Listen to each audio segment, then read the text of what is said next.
ಒಂದು ಚುನಾವಣೆಯಲ್ಲಿ ಸೋತ್ರೆ ಅದನ್ನು ಅರಗಿಸ್ಕೊಳ್ಳೋದು ಬಹಳ ಕಷ್ಟ. ಆದರೆ ಅಧಿಕಾರದಿಂದ ಇಳಿಯೋದು ಅದಕ್ಕಿಂತಲೂ ದೊಡ್ಡ ಕಷ್ಟ.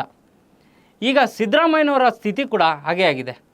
ಏನಾಗ್ತಿದೆ ಕಾಂಗ್ರೆಸ್ ಪಾಳ್ಯದಲ್ಲಿ, ಈ ಬಗ್ಗೆ ಮಾತಾಡೋದಕ್ಕೆ ನಮ್ಮ ಕಾಂಗ್ರೆಸ್ನಲ್ಲಿ ಏನಾಗ್ತಿದೆ ಇದ್ರ ಬಗ್ಗೆ ಮಾತಾಡೋದಕ್ಕೆ ನಮ್ಮ ಜೊತೆ ನಮ್ಮ ಅಸಿಸ್ಟೆಂಟ್ ಎಡಿಟರ್ ಆದಂಥ KV ಪರಮೇಶ್ ಸರ್ ಇದ್ದಾರೆ.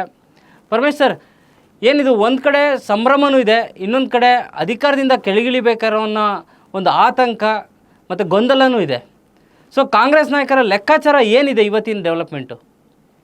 ನಾವು ಈಗ ಏನು ನಿನ್ನೆ ದೆಹಲಿನಲ್ಲಿ ಆದಂಥ ಮೀಟಿಂಗು, ಅದರ ನಂತರದ ಬೆಳವಣಿಗೆಗಳು ಗಮನಿಸುವಾಗ ಈ ಕಳೆದ ಒಂದು 3-4 ತಿಂಗಳ ಏನು ಗೊಂದಲ ಇತ್ತು ಎಲ್ಲ ಒಂದು ರೀತಿಯಲ್ಲಿ ಬಗೆಹರಿತು ಅಂತ ಆಯಿತು. ಅಂದರೆ ನಾಯಕತ್ವದಿಂದ ಸಿದ್ದರಾಮಯ್ಯ ಅವರು ಕೆಳಗಡೆ ಇಳಿತಾರೆ, ಅಲ್ಲಿಗೆ ಮತ್ತೊಬ್ಬರ ಪರ್ಯಾಯ ನಾಯಕತ್ವ ಹೊಸ ಮುಖ್ಯಮಂತ್ರಿ ಆಯ್ಕೆ ಆಗ್ತಾರೆ. ಈ ರೀತಿಯಲ್ಲಿ ಉದ್ಯಮನಗಳು ಕೇಳಿ ಬರ್ತಾಯಿದ್ದು. ಆದರೆ ದಿಢೀರಾಗಿ ಏನೋ ಒಂದು ರೀತಿಯಲ್ಲಿ ಕಾಂಗ್ರೆಸ್ ಒಳಗಡೆ ಮತ್ತೆ ಗೊಂದಲ ಸೃಷ್ಟಿ ಆಯ್ತಾ ಅನ್ನೋ ಒಂದು ಅನುಮಾನ ಬರೋ ರೀತಿಯಲ್ಲಿ ವಿದ್ಯಮಾನಗಳು ನಡೀತಾ ಇದೆ.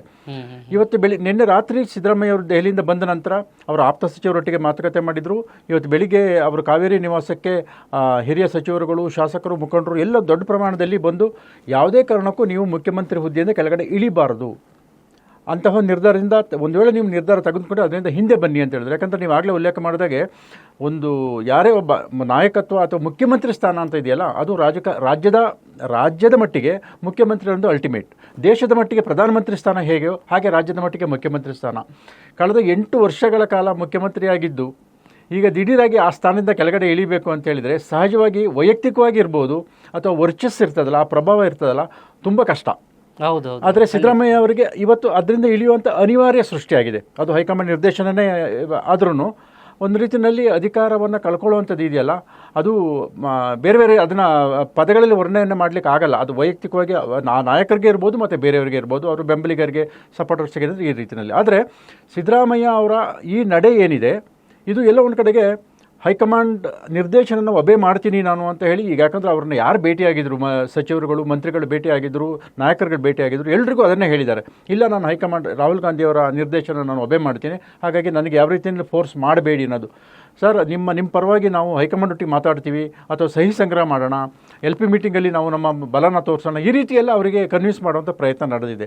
ಆದರೆ ಸಿದ್ದರಾಮಯ್ಯ ಅವರು ಒಂದೇ ಮಾತನ್ನ ಹೇಳ್ತಾ ಇದ್ದಾರೆ, ಇಲ್ಲ ನಾನು ಹೇಳಿದ್ದೆ, ಹೈಕಮಾಂಡ್ ಏನು ಹೇಳಿದ್ರು ಅದಕ್ಕೆ ನಾನು ಬದ್ಧ ಆಗ್ತೀನಿ ಅಂತ. ಇವತ್ತು ಅದೇ ಒಂದು ನನ್ನ ಸ್ಟ್ಯಾಂಡಿಗೆ ನಾನು ಸ್ಟಿಕನ್ ಆಗಿದ್ದೀನಿ ಅನ್ನೋ ಮಾತನ್ನ ಹೇಳಿದ್ದಾರೆ. ಹಾಗಾಗಿ ಇದು ಒಂದು ಭಾಗ. ಆದರೆ ದಿಢೀರಾಗಿ ಇವತ್ತು ಮಧ್ಯಾಹ್ನ ರಾಜ್ಯ ಕಾಂಗ್ರೆಸ್ ಉಸ್ತುವಾರಿ ರಣದೀಪ್ ಸುರ್ಜೇವಾಲಾ ಅವರು ಬೆಂಗಳೂರಿಗೆ ಬಂದು KPCC ಕಚೇರಿಯಲ್ಲಿ ಮಾತನಾಡಿದರು. ಅವರು ಅಧಿಕೃತವಾಗಿ ಒಂದು ರೀತಿಯಲ್ಲಿ ಪಕ್ಷದ ಮುಖವಣೆಯಾಗಿ ಮಾತನಾಡಿದ್ದು, ಯಾವುದೇ ರೀತಿಯ ಮುಖ್ಯಮಂತ್ರಿ ರಾಜೀನಾಮೆ ಕೊಡ್ತಾ ಇಲ್ಲ, ಯಾವುದೇ ರೀತಿಯ ಮುಖ್ಯಮಂತ್ರಿ ಬದಲಾವಣೆ ಮಾಡುವಂಥ ಯಾವುದೇ ನಿರ್ಧಾರಗಳು ಆಗಿಲ್ಲ, ಮತ್ತು ಶಾಸಕಾಂಗ ಪಕ್ಷದ ಸಭೆ ಸದ್ಯಕ್ಕೆ ಕರೆಯೋದಿಲ್ಲ, ಈ ರೀತಿ ಹೇಳಿಕೆಗಳು ಕೊಟ್ಟಿರುವಂಥದ್ದು ಈಗ ವ್ಯತಿರಿಕ್ತ ವಿದ್ಯಮಾನಗಳಿಗೆ ಅಥವಾ ವ್ಯತಿರಿಕ್ತ ಹೇಳಿಕೆ ಇದು ಮತ್ತಷ್ಟು ಗೊಂದಲಗಳನ್ನ ಸೃಷ್ಟಿ ಮಾಡ್ತಾ ಇದೆ. ಈಗ ನಾಳೆ ಇದರ ಮಧ್ಯೆ ಸಿದ್ದರಾಮಯ್ಯ ಅವರು ನಾಳೆ ಮಧ್ಯಾಹ್ನ ರಾಜಭವನಕ್ಕೆ ಬರ್ತೀನಿ, ನನಗೆ ಸಮಯಾವಕಾಶ ಕೊಡಿ ಅಂತ ಕೇಳಿದ್ದಾರೆ. ಅದು ನಿರ್ದಿಷ್ಟ ಗಂಟೆ ಕೇಳದೇ ಇದ್ರೂ ಮಧ್ಯಾಹ್ನ ಬರ್ತೀನಿ ಅಂತ ಹೇಳಿದ್ದಾರೆ. ಇದಕ್ಕಿಂತ ಮುಂಚೆ ಬೆಳಿಗ್ಗೆ ಅವರು ಎಲ್ಲ ಸಚಿವರ ಬ್ರೇಕ್ಫಾಸ್ಟ್ ಮೀಟಿಂಗ್ ಕರೆದಿದ್ದಾರೆ. ಜೊತೆಗೆ ಅದಾದ ನಂತರ ಅಧಿಕೃತವಾಗಿ ಪತ್ರಿಕಾಗೋಷ್ಠಿ ನಡೆಸ್ತಾ ಇದ್ದಾರೆ. ಈ ಎಲ್ಲ ವಿದ್ಯಮಾನಗಳು ಇರುವಾಗ ಈ ಸುರ್ಜೇವಾಲಾ ಅವರು ಯಾಕೆ ಈ ರೀತಿ ಸ್ಟೇಟ್ಮೆಂಟ್ ಮಾಡಿದರು ಅನ್ನೋದು ಗೊತ್ತಿಲ್ಲ. ಯಾಕಂದರೆ ಪಕ್ಷ ಹೇಳೋದೊಂದು ಮಾಡೋದೊಂದು ರೀತಿಯಲ್ಲಿ ಆಗ್ತಾ ಇದೆ. ಯಾಕಂತ ಹೇಳಿದ್ರೆ ಮೊನ್ನೆ ದೆಹಲಿ ಮೀಟಿಂಗಲ್ಲಿ KC ವೇಣುಗೋಪಾಲ್ ಅವರು ಬಂದು ಮಾತನಾಡಿದರು, ಇಲ್ಲ ನಾಯಕತ್ವದ ಬಗ್ಗೆ ಯಾವುದೇ ರೀತಿಯ ಚರ್ಚೆ ಆಗಿಲ್ಲ, ಮಾಧ್ಯಮಗಳು ಮಾಡ್ತಾ ಇರೋದಂಥದ್ದೆಲ್ಲ ಕೇವಲ ವದಂತಿ, ಊಹಾಪೋಹಗಳು, ಎಲ್ಲ ಸ್ಪೆಕ್ಯುಲೇಷನ್. ನಾವು ಚರ್ಚೆ ಮಾಡಿರುವಂಥದ್ದು ರಾಜ್ಯಸಭಾ ಚುನಾವಣೆ ಮತ್ತು ವಿಧಾನ ಪರಿಷತ್ನ ಚುನಾವಣೆ ಬಗ್ಗೆ ಮಾತ್ರ ಅಂತ ಹೇಳಿದರು. ಆದರೆ ಇಂಡೋರ್ನಲ್ಲಿ ಆಗಿರುವಂಥದ್ದೇ ಬೇರೆ. ಹಾಗಾಗಿ ಈ ಸುರ್ಜೇವಾಲಾ ಅವರ ಹೇಳಿಕೆ ಹಿಂದೆ ಬೇರೆಯೇ ಉದ್ದೇಶ ಇದೆಯಾ ಅನ್ನೋದು ಇನ್ನಷ್ಟೇ ಸ್ಪಷ್ಟವಾಗಬೇಕಾಗಿದೆ. ಈಗ ಕ್ಲೈಮ್ಯಾಕ್ಸಲ್ಲಿ ಇನ್ನೂ ಬಾಕಿ ಇದೆ ಅನ್ನೋ ಥರ ಇದೆ. ಬಟ್ ಸಿದ್ದರಾಮಯ್ಯವರ ನಡೆಗಳನ್ನ ನೋಡ್ತಾ ಹೋದರೆ ಅವರು ತಮ್ಮ ಅಧಿಕಾರ ತ್ಯಾಗ ಮಾಡೋದಕ್ಕೆ ಒಂದು ರೀತಿ ತಯಾರಿ ಮಾಡ್ಕೊಳ್ತಾ ಇದ್ದಾರೆ ಅಂತ ಅನ್ನಿಸ್ತಾ ಇಲ್ವಾ? ಸಿದ್ದರಾಮಯ್ಯವರ ಇವತ್ತಿನ ನಡೆಯನ್ನು ನೋಡಿದ್ರೆ ಸಹಜ. ಯಾಕಂತೇಳಿದರೆ ಈಗ ಕಾಂಗ್ರೆಸ್ ಪಕ್ಷದಲ್ಲಿ ಅಥವಾ ರಾಷ್ಟ್ರೀಯ ಪಕ್ಷಗಳಲ್ಲಿ ಯಾವತ್ತೂ ಹೈಕಮಾಂಡ್ ಅನ್ನೋದೇ ಚೀಫ್. ಹೈಕಮಾಂಡ್ ಏನು ಹೇಳ್ತದೆ ಅದನ್ನು ಒಬ್ಬೇ ಮಾಡಲೇಬೇಕಾಗ್ತದೆ. ಇಷ್ಟು ವರ್ಷ ಅಧಿಕಾರ ಅನುಭವಿಸಿರೋದ್ರಿಂದ ನೀವು ಇಲ್ಲ ಪರ್ಯಾಯವಾಗಿ ಬೇರೆ ಇವರಿಗೆ ಅವಕಾಶ ಮಾಡಿಕೊಡಿ ಅಂತ ಹೇಳುವಾಗ ಅದನ್ನು ಮಾಡಲೇಬೇಕು. ಆದರೆ ಮಾನಸಿಕವಾಗಿ ಅವರು ಸಿದ್ಧತೆ ಮಾಡ್ಕೊಂಡಿದ್ರು, ಈ ಹಿಂದಿನ ಸಿದ್ಧತೆ ಮಾಡ್ಕೊಂಡಿದ್ರು. ಅಂದರೆ ಇಂತಹ ಒಂದು ಪರಿಸ್ಥಿತಿ ಎದುರಾಗಬಹುದು, ಆದರೆ ನಾನು ಏನು ಮಾಡಬೇಕು ಅನ್ನೋದನ್ನು ಮಾಡಿದ್ರು. ಹಾಗಾಗಿ ಇವತ್ತು ಅನಿವಾರ್ಯ ಅನ್ನೋದಕ್ಕಿಂತ ಆದೇಶ ಪಾಲನೆ ಮಾಡೋ ನಿಟ್ಟಿನಲ್ಲಿ ಸಿದ್ದರಾಮಯ್ಯ ಅವರು ಮುಂದಾಗಿದ್ದಾರೆ. ಆದರೆ ಈ ಎಲ್ಲ ವಿದ್ಯಮಾನಗಳನ್ನ ನೋಡಿದರೆ ನಾಳೆ ಇವರು ಸಿದ್ದರಾಮಯ್ಯ ಅವರು ರಾಜೀನಾಮೆ ಘೋಷಣೆ ಮಾಡ್ತಾರಾ ಏನು ಅನ್ನೋದು ಗೊತ್ತಿಲ್ಲ. ಈಗ ಶುಕ್ರವಾರ ಶಾಸಕಾಂಗ ಪಕ್ಷದ ಸಭೆ ಬಹುತೇಕ ನಡೀತದೆ ಅಂತ ಅಂದ್ಕೊಂಡಿದ್ದು, ಆದರೆ ಶಾಸಕಾಂಗ ಪಕ್ಷ ಸಭೆಯನ್ನು ಸದ್ಯಕ್ಕೆ ಕರೀತಾ ಇಲ್ಲ ಅಂತ ಸುರ್ಜೇವಾಲಾ ಹೇಳಿರುವಂಥದ್ದು, ಅದು ಇನ್ನೊಂದು ಗೊಂದಲ ಸೃಷ್ಟಿಯಾಗಿದೆ. ಹೊಸ ಮುಖ್ಯಮಂತ್ರಿ ಆಯ್ಕೆ ಆಗ್ತಾರಾ? ಇವರು ರಾಜೀನಾಮೆ ಕೊಟ್ಟರೆ ಒಂದು 2-3 ದಿನಗಳ ಮಟ್ಟಿಗೆ ನಿಯೋಜಿತ ಮುಖ್ಯಮಂತ್ರಿ ಅಂತ ರಾಜ್ಯಪಾಲರು ಅವಕಾಶ ಮಾಡಿಕೊಡೋಕ್ಕೂ ಅವಕಾಶ ಇದೆ, ಅದನ್ನು ಮಾಡ್ಬೋದು. ಆದರೆ ಹೊಸ ಮುಖ್ಯಮಂತ್ರಿ ಆಯ್ಕೆ ಆಗ್ತಾರಾ? ಶಾಸಕಾಂಗ ಪಕ್ಷ ಸಭೆ ನಡೀತದಾ? ಸಿದ್ದರಾಮಯ್ಯ ಅವರು ರಾಜೀನಾಮೆ ಕೊಡ್ತಾರಾ? ಈ ಎಲ್ಲ ಒಂದು ರೀತಿಯಲ್ಲಿ ಇದುವರೆಗೆ ಏನು ಗೊಂದಲ ನಡ್ಕೊಂಡು ಬರ್ತಾಯಿತ್ತು, ಅದೊಂಥರ ಕಂಟಿನ್ಯೂ ಆಗಿದೆ, ಮತ್ತು ಹೊಸದಾಗಿ ಗೊಂದಲ ಸೃಷ್ಟಿಯಾಗಿದೆ ಅಂತಲೇ ಹೇಳ್ಬೋದು ನಾವೀಗ. ಈಗ ಟ್ವಿಸ್ಟ್ಗಳ ಮೇಲೆ ಟ್ವಿಸ್ಟ್ಗಳು ಕೊಡ್ತಾ ಇದ್ದಾರೆ ಕಾಂಗ್ರೆಸ್ ನಾಯಕರು ಅನ್ಬೋದು. ನನಗನ್ಸುತ್ತೆ ಇಷ್ಟೊಂದು ಗೊಂದಲ ಮಾಡ್ತಾ ಇರೋದ್ರಿಂದ ಅಲ್ಲಿ ನಾಯಕರ ಮಧ್ಯೆ ಒಂದು ಕೊಡುಕೊಳ್ಳುವಿಕೆ ಹಂಚಿಕೆ, ಅಂದರೆ ನನಗೆ ಇದು ಬೇಕು, ನಮ್ಮ ಬೆಂಬಲಿಗರಿಗೆ ಇಷ್ಟು ಸ್ಥಾನಗಳು ಬೇಕು, ಈ ಥರ ಒಂದು ಬೇಡಿಕೆಯನ್ನು ಈಡೇರಿಸಿ ಅನ್ನೋ ಒಂದು ಒಪ್ಪಂದ ಇನ್ನೂ ರಾತ್ರೋರಾತ್ರಿಗಳಲ್ಲಿ ನಡೆಯುವಂಥ ಸಾಧ್ಯತೆಗಳಿದಾವ ಅಂತ. ಈಗ ದೆಹಲಿ ಮೂಲಗಳ ಪ್ರಕಾರ ಅಂದರೆ ಹೊಸ ಮುಖ್ಯಮಂತ್ರಿ ಆಯ್ಕೆ ಆದರೆ 3ರಿಂದ 4 ಮಂದಿ ಉಪಮುಖ್ಯಮಂತ್ರಿಗಳನ್ನ ಮಾಡಬೇಕು ಅನ್ನೋದು.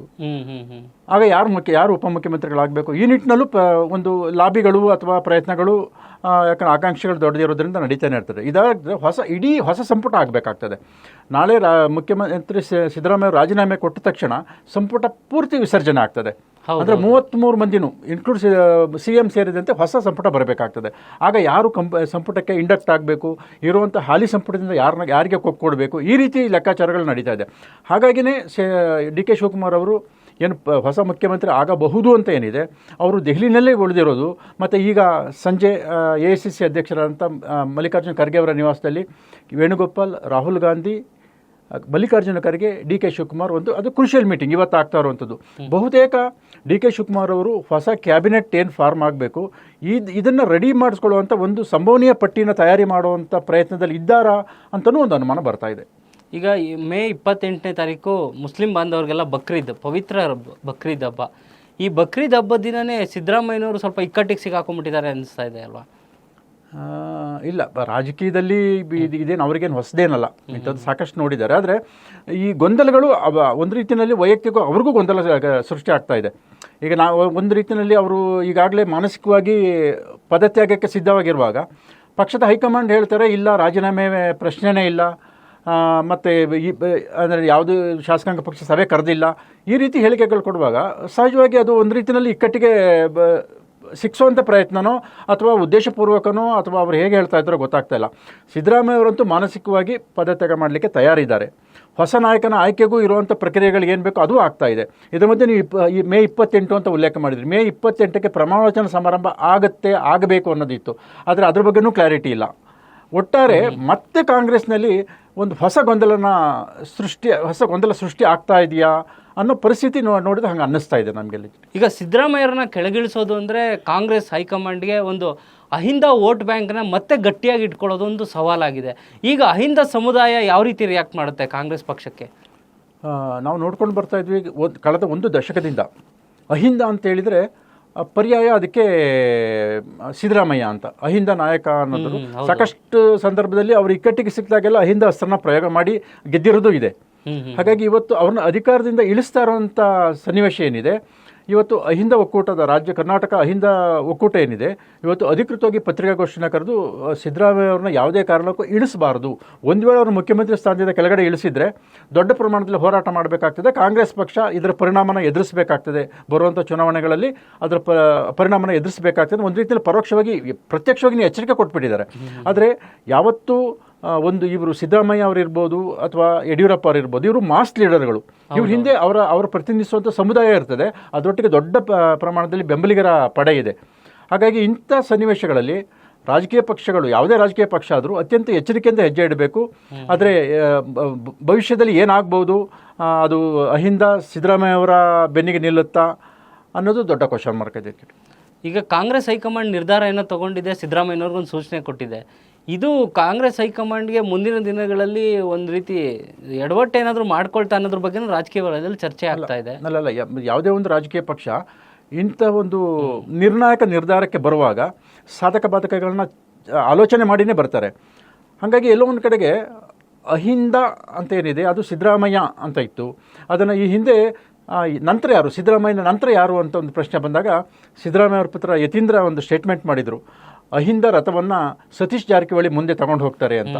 ಎಲ್ಲೋ ಒಂದು ಕಡೆಗೆ ಕಾಂಗ್ರೆಸ್ ಪಕ್ಷ ಈ ಸತೀಶ್ ಜಾರಕಿಹೊಳಿ ಅವರನ್ನು KPCC ಸಾರಥ್ಯವನ್ನು ಅವರಿಗೆ ಕೊಟ್ಟು ಅದರ ಮುಖಾಂತರ ಎಲ್ಲೊಂದು ಕಡೆಗೆ ಅಹಿಂದ ವೋಟ್ ಬ್ಯಾಂಕನ್ನು ಮತ್ತೆ ತನ್ನದರ ಕ್ಯಾಪ್ಚರ್ ಮಾಡ್ಕೊಳ್ಳುವಂಥ ಪ್ರಯತ್ನ ನಡೀತಾ ಇದೆಯಾ ಅನ್ನೋ ಒಂದು ಅನುಮಾನವೂ ಬರ್ತದೆ. ಜೊತೆಗೆ ಬರುವಂಥ ಕ್ಯಾಬಿನೆಟ್ ಇರ್ಬೋದು, ಹೊಸ ಕ್ಯಾಬಿನೆಟ್ ಇರ್ಬೋದು, ಅಥವಾ ನಿಗಮ ಮಂಡಳಿಗಳಿರ್ಬೋದು, ಅಥವಾ ಬೇರೆ ಬೇರೆ ನೇಮಕಾತಿಗಳಲ್ಲಿ ಅಹಿಂದ ವರ್ಗನ ಓಲೈಕೆ ಮಾಡುವಂಥದ್ದು ಅಥವಾ ಅಹಿಂದ ವರ್ಗಕ್ಕೆ ಹೆಚ್ಚಿನ ಪ್ರಾತಿನಿಧ್ಯ ಕೊಟ್ಟು ಆ ಸಮುದಾಯನ ತನ್ನ ಒಂದು ಮತ ಬ್ಯಾಂಕನ್ನು ಗಟ್ಟಿ ಮಾಡ್ಕೊಳ್ಳುವಂಥ ಪ್ರಯತ್ನಕ್ಕೂ ಮುಂದಾಗ್ಬೋದು ಅನ್ಬಿಡಿ.